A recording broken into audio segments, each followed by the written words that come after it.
നമ്മൾ ഇന്ന് തയ്യാറാക്കുന്നത് ഒരു സ്നാക്സ് റെസിപ്പിയാണ്. കുട്ടികൾക്കൊക്കെ വളരെയധികം ഇഷ്ടപ്പെടുന്ന പൊട്ടാറ്റോ ചീസ് ബോൾ. അതിനായി ഞാനിവിടെ 2 ഉരുളൻകിഴങ്ങ് കുക്കറിലിട്ട് പുഴുങ്ങിയെടുത്തിട്ടുണ്ട്. ഇനി അതിൻ്റെ തൊലി കളഞ്ഞ് നന്നായിട്ട് ഉടച്ചെടുക്കണം.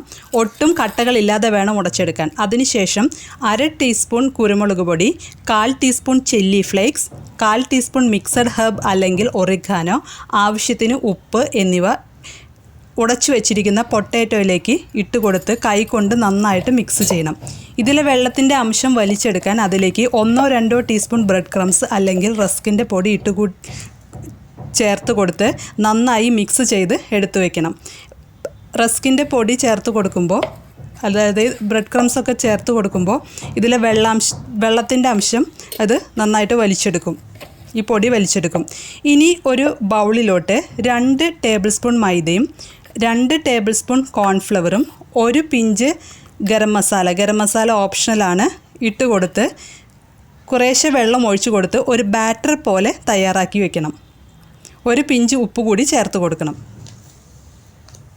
ഇനി ഈ ബാറ്റർ മാറ്റി വയ്ക്കുക.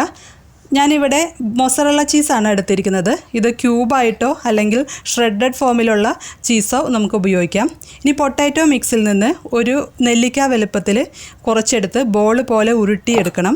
എന്നിട്ട് ചെറുതായിട്ടൊന്ന് പരത്തി അതിൻ്റെ സെൻറ്ററിൽ 1 ചീസ് ക്യൂബ് അല്ലെങ്കിൽ 1/2 ടീസ്പൂൺ ഷ്രെഡഡ് ചീസ് വെച്ച് കൊടുത്ത് പൊട്ടാറ്റോ മിക്സ് കൊണ്ട് ആ ചീസിനെ കവർ ചെയ്യണം.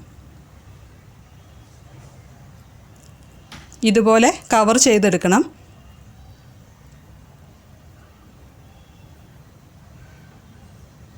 ഇപ്പോൾ കവറിങ് റെഡി ആയിട്ടുണ്ട്. ഇനി ഇത് നല്ല ബോൾ പോലെ ഇങ്ങോട്ട് ഉരുട്ടിയെടുക്കണം. പൊട്ടിപ്പോകാതെ സൂക്ഷിച്ച് വേണം ചെയ്യാനായിട്ട്. വളരെ സോഫ്റ്റായിട്ടേ പിടിക്കാവൂ. അതുപോലെ ചീസ് നന്നായിട്ട് കവർ ചെയ്യണം, അല്ലെങ്കിൽ ഓയിൽ ഇട്ട് കൊടുക്കുമ്പോൾ അത് പൊട്ടിപ്പോകും. ഇതുപോലെ എല്ലാ ബോൾസും റെഡിയാക്കി എടുക്കാം. ഇനി ഓരോ ബോൾ എടുത്ത് നേരത്തെ തയ്യാറാക്കി വെച്ച കോൺഫ്ലവർ മൈദ ബാറ്ററിൽ മുക്കി ബ്രെഡ് ക്രംസിൽ ഉരുട്ടിയെടുക്കണം. ഞാനിവിടെ ഇത് 2 പ്രാവശ്യം കവറിങ് കൊടുക്കുന്നുണ്ട്. ആദ്യത്തെ പ്രാവശ്യം നമ്മൾ കോൺഫ്ലവർ മൈദ മിക്സിൽ മുക്കി ബ്രെഡ് ക്രംസിൽ ഒന്ന് ഉരുട്ടിയെടുത്തതിന് ശേഷം രണ്ടാമത്തെ പ്രാവശ്യം നമ്മൾ മുക്കുന്നതിന് മുമ്പ് ആ ബാറ്ററിൽ നിന്നും കുറച്ച് മാറ്റി വെച്ച് അതിലേക്ക് വേണം മുക്കിയെടുക്കാൻ. രണ്ടാമത്തെ പ്രാവശ്യം ഇതേ സെയിം പ്രോസസ്സ് തന്നെ റിപ്പീറ്റ് ചെയ്യുക.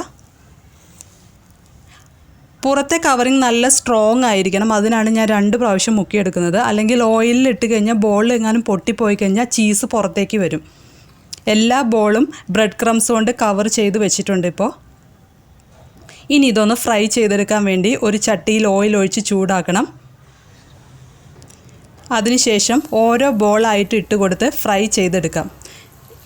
ബോൾ ഇട്ട ഉടനെ തന്നെ നമ്മൾ ഇളക്കി കൊടുക്കാൻ പാടില്ല. അതുപോലെ തന്നെ ചീസ് ബോൾ മുങ്ങിക്കിടക്കാൻ പാകത്തിൽ ഓയിലും വേണം, അല്ലെങ്കിൽ ബോൾ പൊട്ടിപ്പോകും. ഇനി ഇത് പെട്ടെന്ന് കുക്കായി വരും. പുറത്തെ കവറിങ് ചെറിയ ബ്രൗൺ കളറായി കഴിഞ്ഞാൽ കോരിയെടുത്ത് ടിഷ്യൂ പേപ്പറിലിട്ട് കൊടുക്കാം. ഇപ്പോൾ റെഡി ആയിട്ടുണ്ട്. എല്ലാവരും ഫ്രൈ ചെയ്തെടുത്തിട്ടുണ്ട്. നമുക്കിതൊന്ന് പൊട്ടിച്ച് നോക്കാം. യമ്മി ആയിട്ടുള്ള ഒരു സ്നാക്സാണിത്. മൊസറല്ല ചീസ് ഇട്ടതുകൊണ്ടാണ് ഇതിങ്ങനെ വലിച്ചൽ പോലെ ചീസ് കാണുന്നത്.